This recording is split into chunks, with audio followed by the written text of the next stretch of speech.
personne. Joseph, un autre fils de Jacob, est déjà en Égypte. Ensuite, Joseph meurt, ainsi que ses frères et toute cette génération. Les Israélites ont beaucoup d'enfants. Ils deviennent de plus en plus nombreux et puissants. Ils remplissent le pays. Un nouveau roi commence à diriger l'Égypte. Et ce roi n'a pas connu Joseph. Il dit à son peuple, « Vous voyez, les Israélites forment un peuple trop nombreux et trop puissant pour nous. Il faut trouver un bon moyen pour l'empêcher de grandir. Sinon, s'il y a une guerre, ils pourront s'unir à nos ennemis. Ils lutteront contre nous et ils quitteront notre pays. » Alors les Égyptiens nomment des surveillants pour écraser le peuple d'Israël par des travaux forcés. Ainsi, les Israélites construisent les villes de Pithom et de Ramsès. Elles servent à garder les réserves de nourriture du pharaon, le roi d'Égypte. Plus on écrase les Israélites, plus ils deviennent nombreux. Ils occupent de plus en plus de place. C'est pourquoi les Égyptiens les détestent. Ils traitent les Israélites durement, comme des esclaves. Ils leur rendent la vie très difficile par un travail pénible.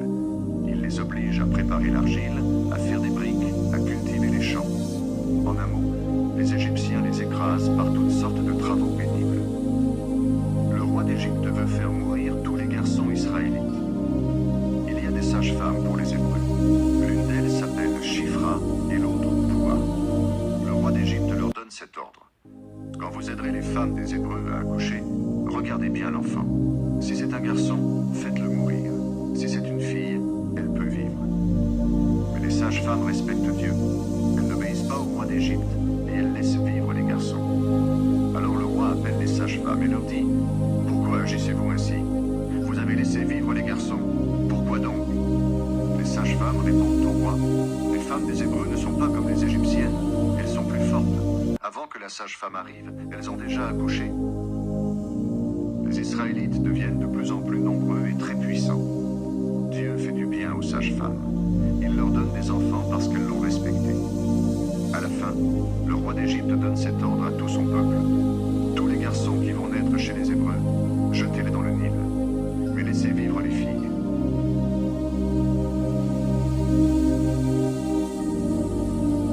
Naissance et enfance de Moïse. Un homme de la tribu de Lévi se marie avec une femme de la même tribu. Cette femme devient enceinte et elle met au monde un garçon. Elle voit que l'enfant est beau. Alors elle le cache pendant 3 mois. Mais elle ne peut pas le cacher plus longtemps. Elle prend donc un panier fait avec des tiges de papyrus. Elle le recouvre avec du goudron et de la colle. Puis elle met le bébé dedans et va poser le panier parmi les roseaux au bord du Nil. La sœur de l'enfant reste un peu plus loin pour voir ce qui se passera. Plus tard, la fille du roi d'Égypte descend vers le Nil pour se baigner. Pendant ce temps, les femmes qui sont avec elle se promènent le long du fleuve. La princesse aperçoit le panier au milieu des roseaux et elle envoie sa servante le prendre. Puis elle ouvre le panier et voit un petit garçon qui pleure. Elle a pitié de lui et dit « C'est un petit Hébreu ». La sœur de l'enfant demande à la princesse « Est-ce que je dois aller chercher parmi les Hébreux une femme pour le nourrir? Elle pourra allaiter l'enfant pour toi. » La princesse lui répond « Va ». Et la jeune fille va appeler la mère de l'enfant. La princesse dit à la femme « Prends ce bébé, allaite-le pour moi et je te paierai pour cela. » La femme prend le bébé et lui donne son lait. L'enfant grandit. Sa mère l'amène à la fille du roi d'Égypte. Celle-ci le prend pour fils. Elle dit « Cet enfant, je l'ai tiré de l'eau. C'est pourquoi je vais l'appeler Moïse. »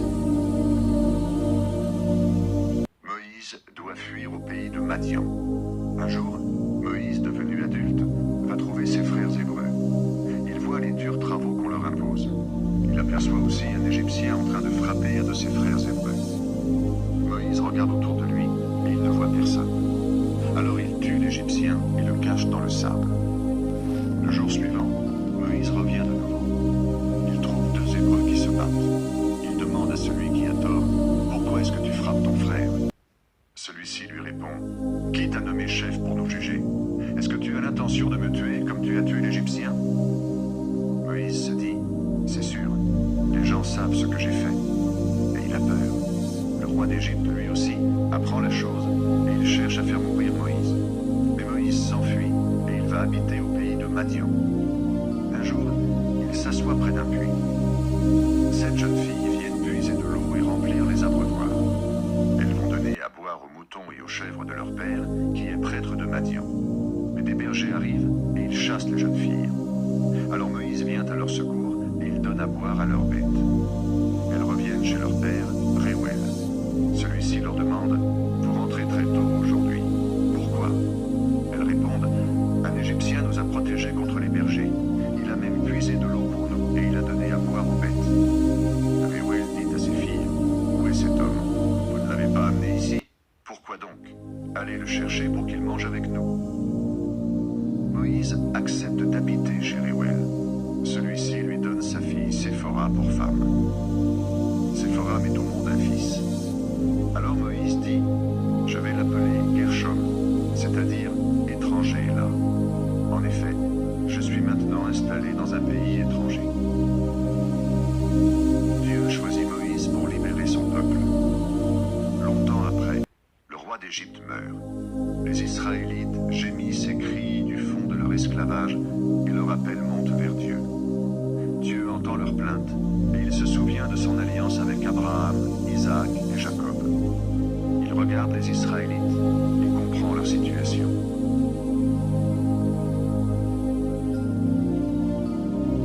Moïse garde les moutons et les chèvres de Jéthro, son beau-père, le prêtre de Madian. Un jour, Moïse conduit le troupeau au-delà du désert et il arrive à l'Horeb, la montagne de Dieu.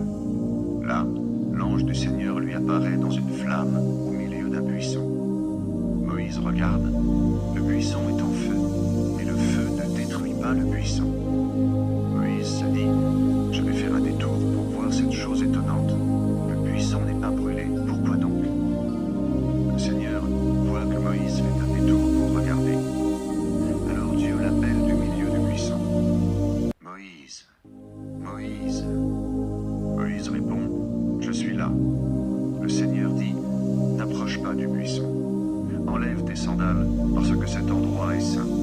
Je suis le Dieu de tes ancêtres, le Dieu d'Abraham, le Dieu d'Isaac et le Dieu de Jacob. Moïse se cache le visage parce qu'il a peur de regarder Dieu. Le Seigneur continue. J'ai vu la misère de mon peuple en Égypte. Je l'ai entendu crier sous les coups de ses chefs égyptiens. Oui, je connais ses souffrances. Je suis donc descendu pour le délivrer du pouvoir des Égyptiens. Je veux l'emmener d'Égypte dans un pays beau et grand qui déborde de lait et de miel. C'est le pays des Cananéens, des Hittites, des Amorites, des Périzites, des Hivites et des Jébusites. En effet, les cris des Israélites sont montés jusqu'à moi, et j'ai vu aussi comment les Égyptiens les écrasent. Alors maintenant, je t'envoie vers le roi d'Égypte. Va et fais sortir de son pays les Israélites, mon peuple. Dieu fait connaître son nom à Moïse. Moïse répond à Dieu, moi, est-ce que je suis capable d'aller trouver le roi d'Égypte pour faire sortir les Israélites de son pays? Dieu lui dit, je serai avec toi, c'est moi qui t'envoie. Voici la preuve. Quand tu auras fait sortir d'Égypte le peuple d'Israël, vous me servirez sur cette montagne. Moïse dit à Dieu, bon, je vais donc aller trouver les Israélites. Je leur dirai, le Dieu de vos ancêtres m'envoie vers vous. Mais ils vont me demander ton nom. Qu'est-ce que je dois répondre? Dieu dit à Moïse, je suis qui je suis. Voici ce que tu diras aux Israélites. Je suis m'a envoyé vers vous. Puis tu leur diras encore, celui qui m'a envoyé vers vous s'appelle le Seigneur. Il est le Dieu de vos ancêtres, le Dieu d'Abraham, le Dieu d'Isaac et le Dieu de Jacob. C'est mon nom pour toujours, c'est le nom par lequel vous pourrez faire appel à moi de génération en génération. Maintenant pars, réunis les anciens d'Israël et dis-leur, le Seigneur, le Dieu de vos ancêtres, le Dieu d'Abraham, le Dieu d'Isaac et le Dieu de Jacob, s'est montré à moi. Il m'a dit, j'ai décidé d'agir pour vous aider, parce que les Égyptiens vous font souffrir. Alors je vais vous retirer de ce pays où vous êtes dans la misère. Je vous conduirai dans le pays des Cananéens, des Hittites, des Amorites, des Périzites, des Hivites et des Jébusites. Ce pays déborde de lait et de miel. Les Israélites vont t'écouter, et avec les anciens du peuple, tu iras trouver le roi d'Égypte. Vous lui direz, le Seigneur, le Dieu des Hébreux, s'est montré à nous. Maintenant, nous devons marcher pendant 3 jours et aller dans le désert pour offrir des sacrifices au Seigneur notre Dieu. Mais je le sais, le roi d'Égypte ne vous laissera pas partir, sauf s'il est vraiment obligé de le faire. J'agirai donc avec puissance contre son pays, en faisant toutes sortes d'actions extraordinaires. laissera partir. Grâce à moi, les Égyptiens vous regarderont avec bonté. Alors, quand vous partirez, vous n'aurez pas les mains vides. Toutes les femmes israélites demanderont aux Égyptiennes qui habitent chez elles ou près de leur maison des objets en argent et en or et des vêtements. Vous les ferez porter par vos fils et vos filles, et ainsi, vous prendrez les richesses des Égyptiens.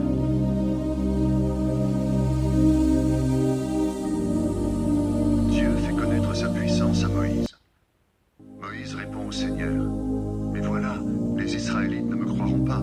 Ils ne m'obéiront pas, mais ils diront: Non, le Seigneur ne s'est pas montré à toi. Le Seigneur demande à Moïse: Qu'est-ce que tu tiens à la main? Moïse répond: Un bâton. Le Seigneur lui dit: Jette-le par terre. Moïse le jette par terre. Le bâton devient un serpent.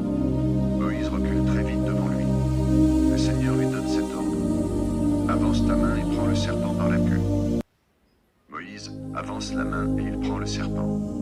Le serpent redevient un bâton dans sa main.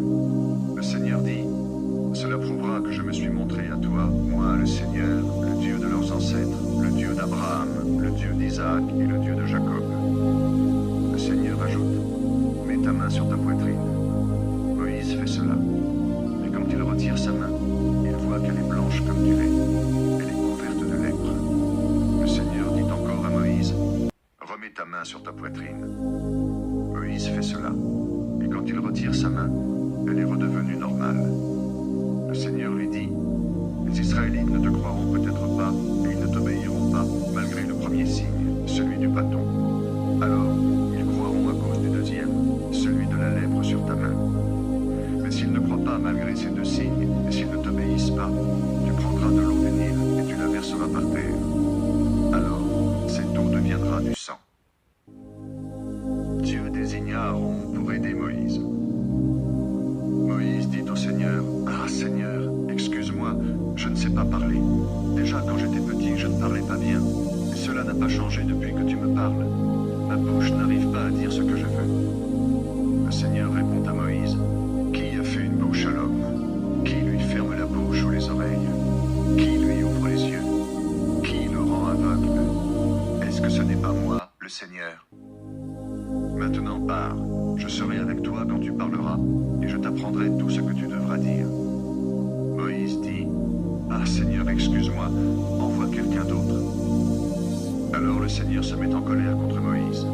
Il dit: Et ton frère Aaron, le Lévite, il parle bien lui, je le sais. Le voici, il vient déjà à ta rencontre. Quand il te verra, son cœur sera plein de joie. Parle-lui et dis-lui ce qu'il devra dire.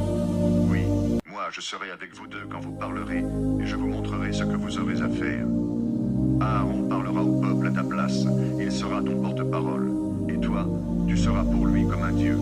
De plus, tu tiendras ce bâton dans ta main. Avec lui, tu feras des choses étonnantes. Moïse retourne auprès de son peuple en Égypte. Moïse retourne auprès de Jéthro, son beau-père. Il lui dit: Je dois partir et retourner vers mes frères hébreux qui sont en Égypte. Je veux voir s'ils sont encore vivants. Jéthro lui répond: Va en paix. Le Seigneur dit encore à Moïse au pays de Madian: Oui, retourne en Égypte. En effet, ceux qui voulaient te tuer sont morts. Alors Moïse prend sa femme et ses fils, il les fait monter sur un âne, et il retourne en Égypte. Dans sa main, il tient le bâton que Dieu lui a dit de prendre. Le Seigneur dit à Moïse: Je t'ai donné le pouvoir de faire des choses extraordinaires. Quand tu seras retourné en Égypte, n'oublie pas de les faire devant le roi de ce pays. Mais moi, je fermerai son cœur, et il ne laissera pas partir les Israélites. Alors tu lui diras de ma part: Voici ce que moi, le Seigneur, je t'annonce. Le peuple d'Israël est mon fils aîné. Je t'ai commandé de le laisser partir pour me servir, mais tu refuses. C'est pourquoi je vais faire mourir ton fils aîné. Au cours du voyage, pendant le repos de la nuit, le Seigneur s'approche de Moïse et il cherche à le faire mourir. Séphora prend aussitôt une pierre coupante. Elle circoncit son fils et touche les pieds de Moïse avec la peau qu'elle a coupée. Puis elle dit: Tu es pour moi un mari de sang. Alors le Seigneur s'éloigne de Moïse. Séphora a dit mari de sang à cause de la circoncision. Le Seigneur dit à Aaron: Va dans le désert à la rencontre de Moïse. Aaron part. Il trouve son frère à la montagne de Dieu et il l'embrasse. Moïse rapporte à Aaron les les ordres du Seigneur. Toutes les paroles que lui, Moïse, doit dire de la part du Seigneur et les choses extraordinaires qu'il doit faire. Ensuite, tous les deux vont réunir les anciens du peuple d'Israël. Aaron répète toutes les paroles que le Seigneur a dites à Moïse, et il fait des choses extraordinaires devant le peuple. Le peuple est d'accord avec ce qu'il dit. Les Israélites comprennent ceci. Le Seigneur va les aider parce qu'il a vu leur souffrance. Alors ils se mettent